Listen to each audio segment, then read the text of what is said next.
Shalom, I'd like to give all praises to Yahweh Ba'ashem Yahweh Shai. Double honors to the apostles and elders of Great Millstone. And a salutation to all the Akim pushing the word out there around the globe. I'd like to do a lesson here on Russia's new weapon. It's a missile system named Sickle. Matter of fact, the code name for it is Sickle. Now, is that a coincidence that these weapons and different military weapons are being called these names?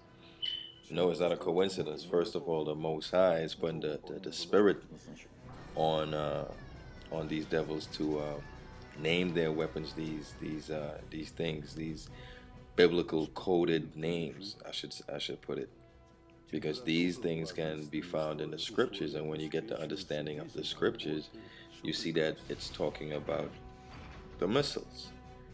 Okay, and when you look up the word sickle, it goes back to a Latin word that means to cut. Sickle is a short-handed farming tool with a semicircular blade used for cutting grain, lopping, or trimming. Now, when you hear about grain and lopping, and that automatically, if you're into the Bible, you're into the scriptures, it leads you to a parable that Yahweh Shai gave about the wheat and the tares, separating them. Okay, so we can go into the scriptures and shows how this lines up directly with biblical prophecy, and showing you that we at Great Millstone look deeply into things in the spirit and get the proper understanding to see that this place is almost up. Okay, so we can get scripture in the book of let's see. Let's go to the book of Joel first. Okay, and start from chapter 3, and let's start from verse 9. Okay, so Joel 3 and 9 reads, "Proclaim ye this among the Gentiles, prepare war, wake up the mighty men, let all the men of war draw near, let them come up. Beat your plowshares into swords, and your pruning hooks into spears. Let the weak say, I am strong." Now, what does that represent? That represents instead of them putting enormous amounts of money into agriculture, okay, they would take that money and put it into weapons of war. They would focus more on war. And if you look at the military spending budget for any of these superpowers, a ginormous amount of it goes into nuclear weapons, strengthening their militaries. They're hell-bent on doing this. Okay, that's a major task of theirs that they set forth to complete each day. They do constant research on developing and redeveloping their weapon systems. Okay, so the scriptures go on to say, "Assemble yourselves and come, all ye heathen, and gather yourselves together round about." Okay, thither cause thy mighty ones to come down, O Yahweh. Let the heathen be wakened and come up to the valley of Jehoshaphat. Okay, for the word Jehoshaphat, that means Yahweh Shaphat, which means Yahweh's judgment. "For there will I sit to judge all the heathen round about. Put ye in the sickle, for the harvest is ripe.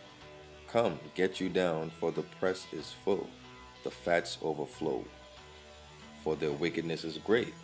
So when it says put ye in the sickle, obviously he's referring to that gardening tool. To do what? To cut what? Cut off the wicked. The wicked is going to be cut off using the sickle. So through Bible prophecy, we know that You know, these nations are gonna come down through this nuclear war. So if the nations are coming down through nuclear war and they have a weapon called sickle, you put two and two together, okay, and there you have it, okay. So we can get some more scriptures on that, man. Now we go to the book of Revelation, chapter 14, okay, and I'll basically start from verse 1, okay. Revelation 14 and 1, and it says, and I looked, and lo, a lamb stood on the Mount Zion, and with him 144,000, having his father's name written in their foreheads. And I heard a voice from heaven, as the voice of many waters, and as the voice of a great thunder. And I heard the voice of harpers harping with their harps.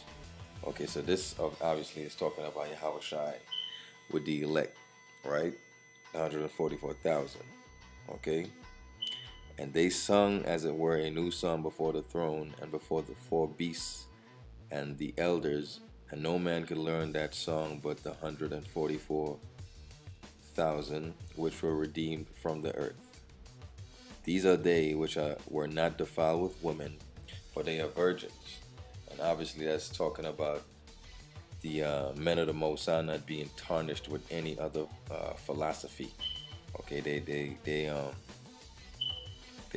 they're sticklers, and they stick to following the Lamb, which it reads on to say, these are they which follow the Lamb whithersoever he goeth. The Lamb is Yahushai. These were redeemed from among men, being the first fruits unto the Most High and to the Lamb. And in their mouth was found no guile, for they are without fault before the throne of the Most High. Meaning what? We perfected this knowledge. Okay? You know, every day that's why we study and go deeper into the scriptures, because we're perfecting this knowledge. We're not going to come up with any strange, weird doctrines these other camps have, man. Okay? So I'm going to drop down a little bit to verse 14, and it says, and I looked, and behold, a white cloud, and upon the cloud one sat like unto the Son of Man, having on his head a golden crown, and in his hand a sharp sickle. And another angel came out of the temple, crying with a loud voice to him that sat on the cloud, thrust in thy sickle and reap, for the time is come for thee to reap, for the harvest of the earth is ripe. And he that sat on the cloud thrust in his sickle on the earth, and the earth was reaped. And another angel came out of the temple, which is in heaven, he also having a sharp sickle. And another angel came out from the altar, which had power over fire, and cried with a loud cry to him that had the sharp sickle, saying, thrust in thy sickle, and gather the clusters of the vine of the earth, for her grapes are fully ripe. And the angel thrust in his sickle into the earth, and gathered the vine of the earth, and cast it into the great winepress of the wrath of the Most High. That's talking about the nuclear destruction. Okay, when it says thrust in thy sickle and gather the clusters are those chosen men, that 144,000, the elect, the 1/3. Those grapes, pursuant to 2nd Ezra 9 and 22, which let me just grab that real quick and read it. But those grapes are those men, the first fruit that mentioned in Revelation 14, and I believe it was verse 3 that I just read. Okay, so those grapes are the first fruit. Sickle is going to be used to cut off the wicked, cut off the